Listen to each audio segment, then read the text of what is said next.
Hello good morning दोस्तों। Welcome back to new good वे।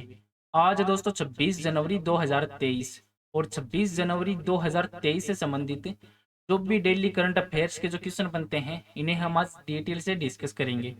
तो 26 जनवरी को कौन सा दिवस मनाया जाता है? तो 26 जनवरी को गणतंत्र दिवस के रूप में मनाया जाता है। जो 26 नवंबर 1949 है, इसको भारतीय संविधान सभा ने संविधान को भूमि के सर्वोच्च कानून को अपनाया था और भारत सरकार अधिनियम 1935 से इसको प्रतिस्थापित किया था। और ये 26 जनवरी 1950 को एक लोकतांत्रिक सरकार प्रणाली के साथ वो लागू हुआ था। और ये दिन है वो दिल्ली में जो राजपथ पर होने वाली जो सबसे बड़ी परेड का भी प्रतीक है वो माना जाता है। और इसी के साथ में 26 जनवरी को अंतर्राष्ट्रीय सीमा शुल्क दिवस के रूप में मनाया जाता है। जो सीमा सुरक्षा बनाए रखने में जो सीमा शुल्क अधिकारी और एजेंसी है उनकी भूमिका को पहचानने के लिए जो सीमा शुल्क संगठन है उनके द्वारा हर साल 26 जनवरी को अंतर्राष्ट्रीय सीमा शुल्क दिवस के रूप में मनाया जाता है। और ये उन कार्य परिस्थिति या चुनौतियों पर भी ध्यान केंद्रित करता है जिनका सीमा शुल्क अधिकारी वो अपनी नौकरी में इनका सामना वो करते हैं। और आज की वीडियो की आपको पीडीएफ चाहिए तो आप हमारे जो टेलीग्राम ग्रुप है वहां से वीडियो की पीडीएफ है वो प्राप्त कर सकते हैं। और लास्ट में आपको क्वेश्चन भी दिया जाएगा जिसका आंसर है वो आपको कमेंट बॉक्स में लिखना है। तो चलिए दोस्तों स्टार्ट करते हैं क्वेश्चन नंबर 1 से। और आज का वीडियो आपको अच्छा लगे तो चैनल को सब्सक्राइब और इसका बेल आइकन है वो जरूर प्रेस करें ताकि डेली के जो वीडियो अपलोड कर रहा हूं मैं उनका नोटिफिकेशन है वो आपको मिलता रहे। क्वेश्चन नंबर 1 है कि गायिका प्रभा अन्य है ये पंडित हरिप्रसाद चौरसिया किस अवार्ड से सम्मानित वो किए गए हैं? तो आंसर दोस्तों लाइफ टाइम अचीवमेंट पुरस्कार है इनसे हरिप्रसाद जो Pandit Hariprasad Chaurasia lifetime achievement पुरस्कार से इनको सम्मानित वो किया गया है। और ये पुरस्कार है वो महाराष्ट्र के जो प्रेजेंट है मुख्यमंत्री हैं एकनाथ शिंदे उनके द्वारा इनको प्रदान वो किया गया है। और ये सम्मान महाराष्ट्र के मुख्यमंत्री एकनाथ शिंदे इन्होंने डॉक्टर जो गायक प्रभा है इनको मुंबई के जो निकट ठाणे में राम गणेश गडकरी रंगायतन है उसमें एक समारोह में ये प्रदान वो किया गया है। और इससे संबंधित जो इम्पोर्टेंट बिंदु बनते हैं उनको देख लेते हैं। जो हाल ही में अवार्ड है वो सम्मानित किए गए हैं कि भारतीय शांति रक्षकों को अनुकरणीय सेवा के लिए संयुक्त राष्ट्र पदक से सम्मानित किया गया है। और ऑस्कर 2023 के लिए चुनी गई विवेक अग्निहोत्री की फिल्म है द कश्मीर फाइल। और डिजिटल इंडिया अवार्ड्स 2022 के लिए इनेम ने प्लेटिनम अवार्ड जीता है। और क्रिटिक्स चॉइस अवार्ड 2023 में पूर्ण विजेताओं की सूची में जो ट्रिपल आर है इन्होंने 2 और पुरस्कार वो जीते हैं। और अदार पूनावाला डॉक्टर पतंगराव कदम पुरस्कार से सम्मानित किए गए हैं। और अपर्णा सेन को जयपुर फिल्म फेस्टिवल में लाइफ टाइम अचीवमेंट अवार्ड से नवाजा गया है। और जालना और नागपुर पुलिस ने जो सर्वश्रेष्ठ पुलिस इकाई का खिताब हो वो अपने नाम किया है। और अपॉन एंट्री और द गोल्डन विंग्स ऑफ वाटरकॉक्स को बेस्ट फिल्म का अवार्ड मिला है। और नेक्स्ट क्वेश्चन आज का क्वेश्चन नंबर 2 कि भारत के पहले स्वदेशी मोबाइल ऑपरेटिंग सिस्टम है बरोस की सफल टेस्टिंग वो किस आईआईटी संस्थान में की गई? तो आंसर दोस्तों आईआईटी मद्रास में की गई थी।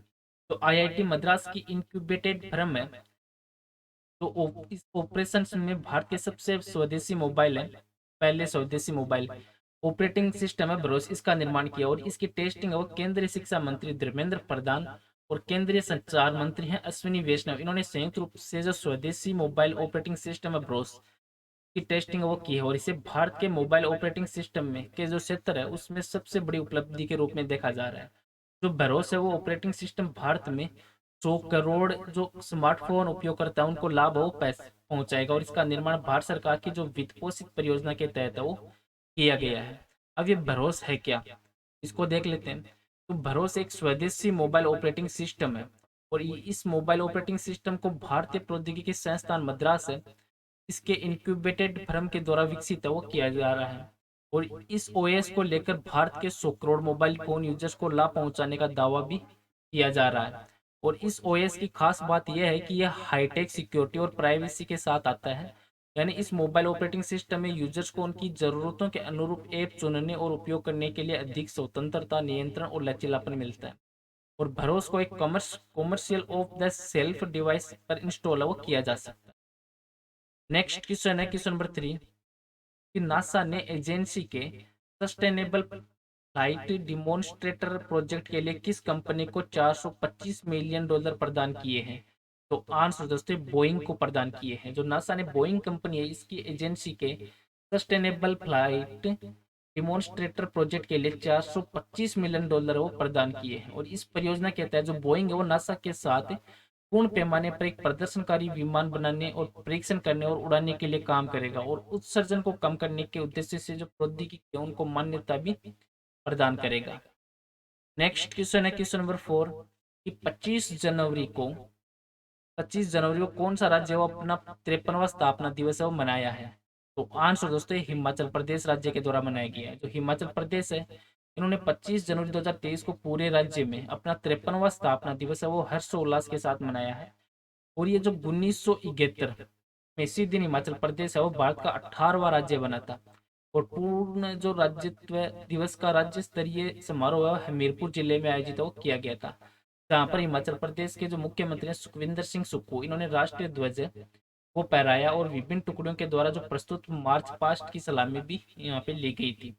अब इसके जो प्रमुख बिंदु है इनके बारे में देख लेते हैं। हिमाचल प्रदेश से सिंधु घाटी सभ्यता के लोग वो 1250 और 1750 ईसा पूर्व के बीच में हिमाचल प्रदेश के आधुनिक राज्य की तलहटी के पास वो रहते थे। और स्वतंत्रता के बाद पश्चिमी हिमालय के प्रांतों में 28 छोटी रियासतों के एकीकरण के परिणाम स्वरूप 15 अप्रैल 1948 को हिमाचल प्रदेश के मुख्य आयुक्त प्रांत का गठन वो किया गया था। और हिमाचल प्रदेश आदेश 1948 के तहत अतिरिक्त प्रांत क्षेत्राधिकार अधिनियम 1947 की धारा 3 और 4 के तहत इन राज्यों को शिमला पहाड़ी राज्य और 4 पंजाब दक्षिणी पहाड़ी राज्यों के रूप में जाना जाता था। और 1 जुलाई 1954 को बिलासपुर राज्य को हिमाचल प्रदेश और बिलासपुर अधिनियम 1954 के तहत हिमाचल प्रदेश में मिलाया गया था। और 26 जनवरी 1950 को जब भारत का संविधान लागू हुआ तो हिमाचल प्रदेश एक पार्ट सी राज्य वो बन गया था। और 1 नवंबर 1956 को हिमाचल प्रदेश एक केंद्र शासित प्रदेश है वो बन गया था। और हिमाचल प्रदेश राज्य अधिनियम 18 दिसंबर 1970 को संसद के द्वारा पारित किया गया था। और नया राज्य है वो 25 जनवरी 1971 को अस्तित्व में आया था। अब हिमाचल प्रदेश राज्य है तो हिमाचल प्रदेश राज्य उत्तर पश्चिम भारत में स्थित एक राज्य है जिसको आप मैप में देख सकते हैं। और इसके पड़ोसी राज्य हैं जैसे पंजाब, हरियाणा, उत्तर प्रदेश, उत्तराखंड है। और हिमाचल प्रदेश के पूर्व में है तिब्बत। और हिमाचल प्रदेश है तो इसको देवभूमि भी कहा जाता है। और हिमाचल प्रदेश के प्रेजेंट टाइम मुख्यमंत्री हैं सुखविंदर सिंह सुक्खू और राज्यपाल है राजेंद्र विश्वनाथ आलेरकर। और यहाँ पे टोटल जिले हैं 12। और हिमाचल प्रदेश की जो राजधानी है वो है शिमला। नेक्स्ट क्वेश्चन है क्वेश्चन नंबर 5 है कि ओप्पो इंडिया और CSC है वो अकादमी साइबर कौशल में कितने महिलाओं को प्रशिक्षित वो करेगी। तो आंसर दोस्तों ये 10,000 महिलाओं को प्रशिक्षित वो इसमें किया जाएगा। जो ओप्पो इंडिया और सरकार के जो कॉमन सर्विस सेंटर हैं CSC, इन जो ये अकादमी इन्होंने घोषणा की है कि वे देश में साइबर सुरक्षा और साइबर वेलनेस में 10,000 जो महिलाएं हैं उनको प्रशिक्षित करेंगे। तो इलेक्ट्रॉनिक्स और IT मंत्रालय के द्वारा समर्थित साइबर संगीनी कार्यक्रमों के माध्यम से ग्रामीण और अर्ध शहरी जो महिलाएं हैं को सशक्त बनाने का पहल का उद्देश्य है उन्हें प्रमाणित साइबर संगीनी बनने के लिए एक आवश्यक कौशल और ज्ञान से लेस करना।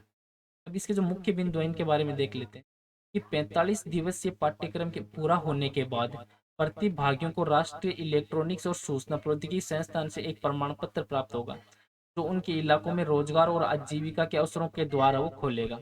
और साइबर संगीनियों को एक ऐसी साइबर घटनाओं से बचाने के लिए प्रत्येक नागरिक को उपलब्ध मौजूद कानून और रूपरेखाओं के बारे में प्रशिक्षित वो किया जाएगा। और कुशल महिलाओं को आत्मनिर्भर बनाने के लिए साइबर सुरक्षा और साइबर कल्याण मुद्दों को संबोधित करने में उनको समर्थन के लिए नागरिकों से मामूली शुल्क लेने की अनुमति दी जाएगी। और साइबर संगीनी जो कार्यक्रम का उद्देश्य है कि विशेष रूप से सोशल मीडिया के व्यापक उपयोग और डिजिटल भुगतान को तेजी से अपनाने के साथ नागरिकों में ऑनलाइन दुनिया में सुरक्षित रहने के लिए जागरूकता बढ़ाना है। नेक्स्ट क्वेश्चन है क्वेश्चन नंबर 6। देश का सर्विस एक्सपोर्ट चालू वित्त वर्ष में कितने अरब डॉलर के लक्ष्य को पार करेगा। तो आंसर दोस्तों 300 अरब डॉलर के लक्ष्य को। तो दुनिया भर में आर्थिक अनिश्चितता के बावजूद जो निर्यात के मोर्चे पर भारत का जो सेवा क्षेत्र है वो काफी अच्छा प्रदर्शन कर रहा है। और चालू वित्त वर्ष में देश में सेवाओं का निर्यात करीबन 20% से बढ़कर अब 300 अरब डॉलर के लक्ष्य को पार को पहुंचने की उम्मीद जताई जा रही है। और प्रेजेंट टाइम में जो वाणिज्य और उद्योग मंत्री हैं पीयूष गोयल, इनके द्वारा जो घोषणा की गई है कि वस्तु निर्यात क्षेत्र में भी स्वस्थ वृद्धि दर्ज वो कर रहा है, और वैश्विक मंदी की आशंका, महंगाई के दबाव और चीनों की ऊंची कीमतों के बावजूद वस्तुओं का निर्यात अब तक का अच्छा हो रहा है। नेक्स्ट क्वेश्चन है क्वेश्चन नंबर 7, कि भारत वो फ्रेंडशिप पाइपलाइन के माध्यम से किस देश को डीजल की आपूर्ति और शुरू करने जा रहा है? तो आंसर है दोस्तों ये बांग्लादेश को। तो बांग्लादेश है, भारत बांग्लादेश मैत्री पाइपलाइन है, फ्रेंडशिप पाइपलाइन, वो इस साल जून में है। वो बांग्लादेश को डीजल की आपूर्ति शुरू करने की जो अनुमान है वो लगाया जा रहा है। और भारत से जो डीजल आयात करने में लगभग 131.5 किलोमीटर लंबी पाइपलाइन का निर्माण वो किया गया है, जिसमें 20.5 किलोमीटर पाइपलाइन है वो बांग्लादेश में होगी, और 5 किलोमीटर पाइपलाइन है वो भारत में है। अब जो भारत बांग्लादेशी मैत्री पाइपलाइन है वो है क्या, ये समझौता। तो ये 130 किलोमीटर लंबी भारत बांग्लादेश मैत्री पाइपलाइन परियोजना का उद्देश्य है कि पश्चिमी बंगाल में सिलीगुड़ी विपणन टर्मिनल से तेल उत्पादों को आयात करना है। और वर्तमान में बांग्लादेश के द्वारा आयातित ईंधन तेल को पहले चट्टोग्राम जिले में देश के मुख्य बंदरगाह पर जहाजों से उतारा जाता है, और तत्पश्चात फिर टैंकरों के द्वारा देश के अन्य हिस्सों में ले जाया जाता है, जो अधिक समय लेने वाली महंगी होती है। और भारत बांग्लादेश मैत्री पाइपलाइन परियोजना पश्चिम बंगाल राज्य में भारत के सिलीगुड़ी विपणन टर्मिनल से बांग्लादेश को ईंधन तेल उत्पादों का निर्यात करने में सक्षम बनाएगी। और भारत बांग्लादेश मैत्री पाइपलाइन है वो असम स्थित नुमालीगढ़ रिफाइनरी लिमिटेड से सिलीगुड़ी विपणन टर्मिनल्स के माध्यम से बांग्लादेश को ईंधन वो निर्यात करेगा। और 130 किलोमीटर लंबी तेल पाइपलाइन की क्षमता वो प्रतिवर्ष 1 मिलियन मीट्रिक टन वो होगी। अब बांग्लादेश है, तो बांग्लादेश दक्षिण एशिया का एक राष्ट्र है जिसको आप मैप में देख सकते हैं। और इसके जो पड़ोसी राज्य देश है, जैसे भारत है, म्यांमार है, वो इसके पड़ोसी हैं। और बांग्लादेश के दक्षिण में है बंगाल की खाड़ी, और यहाँ की राजधानी है ढाका। और बांग्लादेश के प्रधानमंत्री हैं शेख हसीना, और राष्ट्रपति हैं अब्दुल हमीद।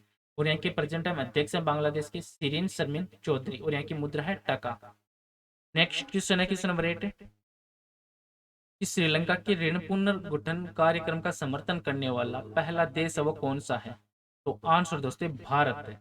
तो भारत ने अंतर्राष्ट्रीय मुद्रा कोष है IMF, इसको वित्तीय आश्वासन भेजा है, और इस तरह का एक संकटग्रस्त द्वीप राष्ट्र के ऋण पुनर्गठन कार्यक्रम है उनको आधिकारिक रूप से समर्थन देने वाला श्रीलंका का पहला लेनदार बन चुका है। और भारत का जो कदम है वो श्रीलंका को IMF से 2.9 मिलियन अमेरिकी डॉलर के जो महत्वपूर्ण पैकेज के करीब है वो ले जाता है।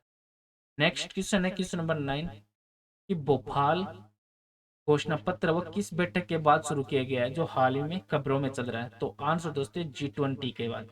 जो भोपाल में G20 के तहत जो थिंक G20 की बैठक में देश विदेश के जो 300 से भी अधिक जो बुद्धिजीवियों ने G20 की एजेंडे पर चर्चा के बाद भोपाल घोषणा पत्र जारी किया। और भोपाल जो घोषणा पत्र ने एक समावेशी विकास पर अधिक ध्यान केंद्रित करने की अपील की है, और इसमें आयुष जैसी पारंपरिक चिकित्सा प्रणालियों को बढ़ावा देने और बुनियादी ढांचे के विकास में मूल्य उन्मुख विकास को प्रोत्साहित करने पर भी जोर वो दिया गया है।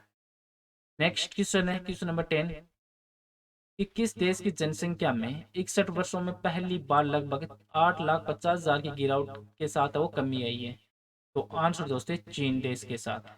तो 61 वर्षों में पहली बार चीन की जनसंख्या में गिरावट आई, और दुनिया में सबसे अधिक आबादी वाला देश है चीन। और इसके बाद दूसरा नंबर पे है भारत। और इसके बीच भारत और चीन के बीच अब 40 मिलियन जो लगभग 4 करोड़ से भी कम लोगों तक वो अंतर वो सीमित रह गया है। और आज का नेक्स्ट और लास्ट क्वेश्चन है जिसका आंसर है वो आपको कमेंट बॉक्स में लिखना है, कि भारतीय सेना ने किस देश के साथ संयुक्त प्रशिक्षण अभ्यास है साइक्लोन फर्स्ट का शुभारंभ वो किया है? इस क्वेश्चन का आंसर है वो आपको कमेंट बॉक्स में लिखना है। और पीछे के वीडियो में भी आपको क्वेश्चन दिया था कि इंडिया ओपन बैडमिंटन चैंपियनशिप के पुरुष एकल का टाइटल वो किसने जीता है? तो इसका राइट आंसर था ऑप्शन नंबर बी, कुनलाउत विदित सर ने ये पुरस्कार है, ये टाइटल वो अपने नाम किया है। उन्होंने जो दिल्ली में केडी जादव स्टोर स्टेडियम है, इंडोर स्टेडियम है, इसमें इंडिया ओपन बैडमिंटन चैंपियनशिप के पुरुष एकल फाइनल में वर्ल्ड नंबर 1 जो डेनमार्क के एक विक्टर एक्सेलेंसेन है, इनको 22-20, 10-20 और 21-12 से इनको हराकर ये टाइटल वो अपने नाम किया है। चलो दोस्तों, आज का वीडियो है वो यहीं पे समाप्त करता हूँ। वीडियो आपको अच्छा लगे तो चैनल को सब्सक्राइब और शेयर जरूर करें। Thank you all of you.